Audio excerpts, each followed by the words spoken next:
جس کو 47 میں رکھ کر اس ملک کو توڑا گیا، تقسیم کیا گیا، اور وہ فطری طور پر وہ تقسیم فطری اصولوں پر نہیں تھی، اسی لیے 71 میں آ کر پاکستان ٹوٹ گیا۔ وہ سب سے بڑا ایک ثبوت ہے کہ جو بات خاکسا تحریک نے کی تھی کہ یہ تقسیم غیر منصفانہ ہے، جغرافیائی طور پر بھی غیر منصفانہ ہے، عقلی شعوری طور پر بھی یہ درست نہیں ہے، تو اس کا خمیازہ ہم نے 71 میں ٹوٹ گیا، وہ جناح صاحب کا پاکستان ٹوٹ گیا۔ اب اس بچے کھچے پاکستان کو اگر بچانا ہے تو پھر وہ نظام لانا پڑے گا، اس نظام سے چھٹکارا حاصل کرنا پڑے گا جس نظام کی وجہ سے یہ ملک ٹوٹا تھا، یہاں کے رہنے والوں کے حقوق غصب ہوئے تھے، جس کی پاداش میں وہ قوم اٹھ کھڑی ہوئی اور اس نے پاکستان سے الگ ہونے کا فیصلہ کر لیا، اور پھر وہ جغرافیائی طور پر بھی پاکستان کے ساتھ جڑا ہوا نہیں تھا، اسی لیے وہ ٹوٹ گیا۔ درمیان میں ہندوستان 1000 میل کا فاصلہ دے کر ان دونوں علاقوں میں بیٹھا ہوا تھا، اس نے وہ نفرتیں اجاگر کی کہ آج ان بنگالیوں کو اندازہ ہو رہا ہے کہ ہم کس سازشوں کا شکار ہو گئے اور ہم نے اپنا آپ لٹا کر بیٹھ گئے۔ تو کہنے کا مقصد ہے کہ آج ہم پھر اسی روش کو اپنائیں گے تو پھر کیا بلوچستان، تو کیا سرحد، تو کیا پنجاب، تو کیا سندھ، اور جتنی نفرتیں یہاں سندھ میں، بلوچستان میں، اگر یہ ملک ٹوٹتا ہے تو پھر کیا پنجاب صرف سینٹرل پنجاب کو پاکستان بنائیں گے جو لینڈ لاک ہے؟ اور لینڈ لاک جو زمین ہوتی ہے، جو ملک ہوتے ہیں، وہ کبھی ترقی نہیں کر سکتے، یہ بات میں اسٹیبلشمنٹ کو بھی تو یہاں جو نفرتیں پل رہی ہیں ان کو کمپنسیٹ کرنے کے لیے کچھ انقلابی اقدامات اٹھانے پڑیں گے، اور ان انقلابی اقدامات میں سب سے بڑی جو سچائی ہے وہ نیک نیتی ہے۔ نیک نیتی کے ساتھ اگر اس ملک کو بچانے کے لیے کوششیں کی جائیں تو یہ ملک آج بھی اپنے قدموں پر کھڑا ہو سکتا ہے، اور یہ پہلی اسلامی ایٹمی قوت ہے۔ اس تناظر میں بھی اس کے خلاف سازشیں ہو رہی ہیں، اس فوج کو بھی کمزور کیا جا رہا ہے کہ یہ فوج کمزور ہو جائے، اس کی ایٹمی طاقت رول بیک ہو جائے، تاکہ رہا سہا جو ڈر خوف ان قوموں کو ہے وہ ختم ہو جائے۔ وہ تو مشرق وسطیٰ دیکھ لیں، اس وقت مشرق وسطیٰ کا کیا حالت ہوئی ہے۔ مشرق وسطیٰ میں امن قائم کرنے کے لیے اب کوئی صورتحال نظر نہیں آ رہی۔ عربی شہزادہ امریکہ کو سیاسی رشوتیں دے کر اپنا وجود بچانے کی کوششوں میں ہے۔ شام ختم ہو چکا، عراق ختم ہو چکا، اردن اور مصر وہ ان کے بے ساکھیوں پر کھڑے ہیں، وہ ملک، ان کے حکمران، وہ ایک آنکھ کے اشارے میں، پر اب امریکی صدر کے کہنے پر وہ ان فلسطینیوں کو جن کو غزہ سے نکالا جا رہا ہے اور نکالنے کا پروگرام بن چکا ہے، ان کو اپنے ہاں آباد کرنے کے لیے، راضی ہونے کے لیے ان پر پریشر ہے، اور کسی دن آپ بیان پڑھ لیں گے کہ وہ راضی ہو گئے، اور پھر وہ فلسطینی، وہ غزہ کے باشندے جن کا حق مانا گیا، ان کو بے دخل کر کے وہاں سے نکال دیا جائے گا۔ اور اس کے پیچھے بھی تمام وہ عوامل ہیں، وہ سازشیں ہیں جو اس ملک کے ساتھ بھی ہیں۔ مسلمان کو کہیں پر بھی فلارش ہونے نہیں دیا جا سکتا، یہ نیو ورلڈ آرڈر کا حصہ ہے، اور اکنامیکل طور پر بھی پاکستان کو اسی لیے ہی کمزور رکھا جا رہا ہے کہ یہ کوئی اس طرح کا اقدام نہ کر سکے۔ حالانکہ پاکستان ایک بہت بڑی قوت ہے، یہ ابھی 5-8 سال پہلے ایسا ماحول تھا کہ ہم اپنی فوج، اپنی اسٹیبلشمنٹ پر فخر کرتے تھے، آج اس کو بالکل ہی الٹ دیا گیا ہے، اور جس قوم کے پاس عسکری قوت نہیں ہوتی نا، وہاں وہ ملک ٹوٹ پھوٹ کا شکار ہو جاتا ہے، خانہ جنگی کا شکار ہو جاتا ہے۔ نہیں تو اس کی مثالیں دنیا میں موجود ہیں، جا کر دیکھ لیں، لیبیا میں جا کر دیکھ لیں، عراق میں جا کر دیکھ لیں، افغانستان میں جا کر دیکھ لیں، شام میں جا کر دیکھ لیں۔ یہ ساری کی ساری چیزیں ہمیں اس طرف اشارہ دے رہی ہیں اور ہمیں سمجھا رہی ہیں کہ اس ملک کو مضبوط کرنا ہے۔ اس ملک کو اگر ہم نے مضبوط نہ کیا تو یہ 2 وقت کی روٹی بھی ہمیں نصیب نہیں ہوگی، یہ روزگار بھی نصیب نہیں ہوگا۔ اس ملک میں اتنی کرپشن ہے، بنیادی طور پر یہاں کا ایک چوکیدار ہو، پی این ہو، اس سے لے کر وہ اوپری سطح تک اگر چلا جائے تو وہ بھی کہتا ہے کہ ایسا کوئی انقلاب نہ آئے جس سے میری دہاڑی بند ہو جائے. وہ اپنی تنخواہ پر خوش نہیں ہے. وہ شام کو تنخواہ مہینے کے آخر میں لیکن اس جگہ سے اپنی دہاڑی لے کر گھر جانا چاہتا ہے. تو کرپشن اس ملک کی رگ و ریشے میں. ایک عنصر کو آپ کرپٹ قرار دے کر پاک کی ساری قوم کو آجا نہیں کر سکتے کہ یہ ساری قوم سدھر چکی ہے. یا وابڈا کا محکمہ یا گیس کا محکمہ یا تمام دوسرے جتنے بھی ادارے کام کر رہے ہیں اس میں جو سویلین کام کر رہے ہیں یا وہ کرپشن نہیں کر رہے.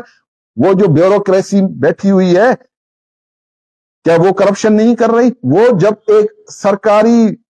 ایک آدمی سرکاری طور پر کسی ادارے میں بھرتی ہوتا ہے تو وہ 25 سے 30 سال تک اسی ادارے میں رہتا ہے اور وہ کرپشن کرتا رہتا ہے اور ملک کی جڑوں کو کمزور کرتا رہتا ہے. پچھلے دنوں وزیر اعظم صاحب نے کہا کہ FBR میں کرپشن ہے، جو پاکستان کی سب سے بڑی ٹیکس کلیکٹر ادارہ ہے، ٹیکس کلیکٹ کرتا ہے یہ ادارہ، اس میں کرپشن ہے. 1000 ارب روپے کی کرپشن. پھر جو مال ہم امپورٹ کرتے ہیں اس ادارے میں پاکستان کسٹمز میں پورٹ قاسم میں وہاں 500 ارب روپے کی کرپشن تو سرکاری طور پر ڈکلیئرڈ ہے. پھر اس طرح آپ کا ہر ڈپارٹمنٹ اس کے اندر بیٹھے ہوئے وہ سرکاری اہلکار بھی اسی کرپشن کا حصہ ہیں. تو پھر ملک کیسے مضبوط ہوگا؟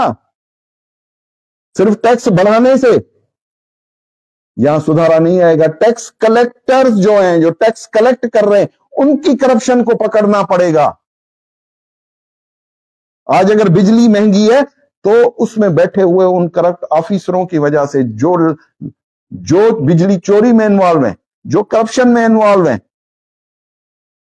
گیس جس کا بل ہمیں پرواہ ہی نہیں ہوتی تھی آج ہمارے ضرورت سے اوپر اس کے بل آتے ہیں، ہم ادا کرنے سے قاصر ہو گئے ہیں. یہ ساری چیزیں کون کرے گا؟ یہ وہ عوام ہے، وہ ان گلیوں میں رہتی ہے.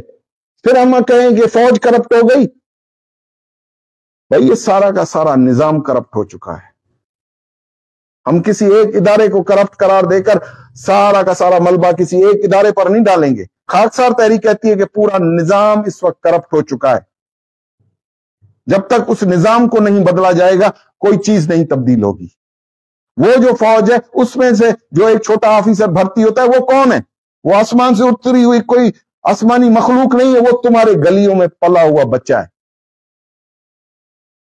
وہ فوج میں بھی جاتا ہے، وہ بیوروکریسی میں بھی جاتا ہے، وہ پولیس میں بھی جاتا ہے، وہ کسٹمز میں بھی جاتا ہے، وہ اینٹی کرپشن میں بھی جاتا ہے، وہ نارکوٹکس میں بھی جاتا ہے، وہ تمام ایسے اداروں میں، وہ وابڈا میں جاتا ہے، وہ سوئی گیس میں جاتا ہے، وہ تمام اداروں میں جاتا ہے اور وہ کرپشن کرتا ہے. وہ سیاستدان بنتا ہے، وہ سیاست میں آ کے کرپٹ کرتا ہے. کون سی ایسی چیز باقی بچ گئی ہے جس کو ہم کہیں کہ یہ پاکستان کے لیے فائدے مند ہے؟ Everything is collapsed. Deliverance power اس کی ختم ہو گئی ہے اور اس ختمے کی وجہ سے ہی سارا نظام کرپٹ ہو گیا. اسی لیے خاکسار تحریک آپ سے کہتی ہے ہمیں اقتدار کی ضرورت نہیں ہے. ہم نے انگریز کے آفر کردہ اقتدار کو لات ماری ہے. مشرقی رحمت اللہ علیہ regular scholar, foundation scholar, bachelor scholar, mathematics, science, technology, تمام علوم پر دسترس حاصل کرنے کے بعد ان کی سمجھ میں یہ چیز آئی کہ قوم کو کس طرح سے اٹھایا جا سکتا ہے. اگر قوم کو اٹھانے کا وہ طریقہ وہ عزرو قرآن لے کر آئے. For the rise of the nation کے تناظر میں جو چیز انہوں نے اپنی فکر میں ڈالی، اپنی لکھائی میں ڈالی، اپنی کتابوں میں ڈالی، آج اس چیز کی ضرورت ہے. 10 principle for the rise of the nation کی بات کی تذکرہ میں، اور ان پرنسپلز کو لے کر انہوں نے خاکسار تحریک کا اجرا کیا. اس خاکسار تحریک کو پھر اسی 10 پرنسپلز پر ایکٹیو کیا اور اس کا اجرا اس محلے سے کیا، اس کمیونٹی سے کیا جہاں وہ غریب رہتا ہے، جس کو میرا نبی لے کر ایک عظیم انقلاب جنہوں نے برپا کیا. وہ کوئی اشرافیہ کلاس نہیں تھی جو نبی صلی اللہ علیہ وسلم کے ساتھ اس وقت جڑی. وہ غریب تھے، مفلس تھے، غلام تھے، لیکن پروگرام سالڈ تھا، عزرو قرآن تھا، سچائی تھی اس میں، اس سچائی کو لے کر وہ فرقہ بند نہیں تھی، کسی کے اوپر ہری پگڑی، کسی کے اوپر لال، کسی پر کالی، کسی پر نسواری، کسی پر سفید، کسی پر رنگا رنگ کی کوئی پگڑیاں نہیں تھیں، وہ نبی کے حکم پر اپنا جان مال فرزند و زن قربان کرنے کے لیے، اس نظام، اس غلامی سے چھٹکارا حاصل کرنے کے لیے اس کے اطاعت گزار بن گئے، اپنی جان اور مال اس پر قربان کر دیا، اپنے اندر اتحاد پیدا کر دیا، اپنے اندر اخلاقیات کو بلند کر دیا، اللہ آخرت پر یقین کر لیا، اللہ اور نبی کے حکم پر ہجرت کر گئے، اس پروگرام کو عملی جامہ پہنانے کے لیے اپنے وطن تک کو چھوڑا۔ یہ وہ سارے اصول بتا رہا ہوں، وہ پرنسپلز بتا رہا ہوں آپ کو، جن کو لے کر وہ بدو قوم، جس کو آج بھی ہم کہتے ہیں وہ جاہل قوم تھی، وہ نبی کا پڑھایا ہوا سبق ایسا پڑھ گئی کہ 22 لاکھ مربع میل تک جا کر اس نے اسلام کو غالب کر دیا۔ اور یہی پروگرام تھا، اس غالب کرنے کا پروگرام تھا، دین کو غالب کرنے کا، اللہ کے پروگرام کو غالب کرنے کا، اس اسلام کو غالب کرنے کا۔ تو پھر آج یہ پوری کی پوری مسلمان قوم جو 56 ملکوں پر ہے، 1.5 ارب سے اوپر کی آبادی ہے، لیکن غلامی، ذلت، مسکنت اس کے مقدر میں لکھ دی گئی۔ تو پھر خرابی کہاں ہے؟ اس خرابی کو ڈھونڈنے والا کوئی ہے، یا صرف اس کو صرف مذہبی طور پر اپنا کر اس کے تمام بتائے ہوئے قانون سے ہم نے روگردانی کر کے اس دین کو، اس کی اصل روح کو اپنے اندر مار دیا ہے، اور ہم صرف جسٹ پریکٹسنگ مسلم بن گئے، اور اس پریکٹس میں ہی اب اپنے آپ کو سمجھتے ہیں کہ ہم جا کر جنت وارد ہوں گے۔ تو اللہ سے کیا ہوا وعدہ کون پورا کرے گا؟ وہ حکم کیسے پورا ہوگا جو اللہ نے اس قوم کو دیا جس پر یہ قرآن نازل ہوا کہ اس دین کو تمام ادیان پر غالب کر دو؟ اس دین کو غالب کرنے کے لیے کیا ہم صرف پریکٹسنگ مسلمان بنے رہیں اور پھر ان قوتوں کو چھوڑ دیں جو دنیا میں شیطانیت بڑھا رہے ہیں، ایک دوسرے کو لڑا رہے ہیں، نسل انسانی کی قاتل بنی ہوئی ہیں وہ قومیں؟ جہاں حق اور سچ ہے وہاں ان کا سر کچل دیا جاتا ہے، ان کو مار دیا جاتا ہے۔ That's why we stands for۔ جب وہ اصل نظریہ تھا جس کے لیے نبی نے وہ قطاریں کھڑی کر دی، جس نے قلیل تعداد میں بدر کے میدان میں بھی اس کفر کو شکست دی۔ That's why خاکسار تحریک stands for۔ ہم اس نظریے کے دائی ہیں، اس آئیڈیالوجی کے دائی ہیں، اس آئیڈیالوجی کے بلائنڈ فالوورز ہیں۔ ہم کوئی فرقہ نہیں ہے، ہم کوئی سیاسی جماعت نہیں ہے۔ اس وقت ہم دھڑلے کے ساتھ یہ بات کرتے ہیں کہ خاکسار تحریک ایک نظام حکومت ہے، ایک سسٹم آف گورننس ہے۔ اس سسٹم آف گورننس کے تحت ہم آرگنائزیشن کا وہ سارا نظام اپنے اندر رکھتے ہیں۔ دوسری قومیں آ کر یہ پروگرام لے رہی ہیں، لے جا چکی ہیں، لیکن ہم اپنے اس پروگرام سے کوسوں دور ہیں۔ ہم فرقہ بند ہو چکے ہیں، ہم ٹکڑے در ٹکڑے ہو چکے ہیں، ہم سیاسی طور پر بٹ گئے، مذہبی طور پر بٹ گئے، ہم فرقوں میں بٹ گئے۔ تو پھر جب اتحاد ہی قوم میں نہ ہو تو پھر وہ قوم کون سا اپنا کردار اقوام عالم میں پیش کر سکتی ہے، اپنے آپ کو سچا ثابت کر سکتی ہے، یاد اس دین کو غالب کر سکتی ہے؟ اسی لیے خاکسار تحریک ایک ایسا نیک عنصر ہے، یس سچ کہہ رہا ہوں، اس میں کوئی شک نہیں۔ خاکسار تحریک اس ملک کا وہ نیک عنصر ہے جس نے ہمیشہ پاکستان کے استحکام کی بات کی ہے، اصولی بنیادوں پر، صرف نعرے لگا کر پھر اندر جا کر لوٹ کھسوٹ کے اس بزنس کا حصہ نہیں بنی۔ آج بھی ہم ان ایوانوں سے نکل کر بات کر رہے ہیں۔ ہمیں نہیں اقتدار کی بھوک، ہمیں نہیں چاہیے یہ اسمبلیوں کی سیٹیں۔ ہم کہتے ہیں کہ ہم اس غریب کے ساتھ ہیں، وہ جو اس گلی میں بھوک مر رہا ہے، جو افلاس میں، جو تنگ دستی میں، جو قرضوں میں ڈوبا ہوا ہے، جس کا ایک ایک بچہ 3-3 لاکھ روپے کا مقروض پیدا ہو رہا ہے، ہم اس کے ساتھ کھڑے ہیں، اس کو اٹھانے کی کوشش کر رہے ہیں۔ اس پر جو بے ہوشی طاری ہے اس کو ہوش میں لانے کے لیے آپ کے سامنے ہر ہفتے کھڑا ہو جاتا ہوں کہ مسلمانوں، پاکستانیوں، ہوش کا دامن پکڑو۔ کیا ان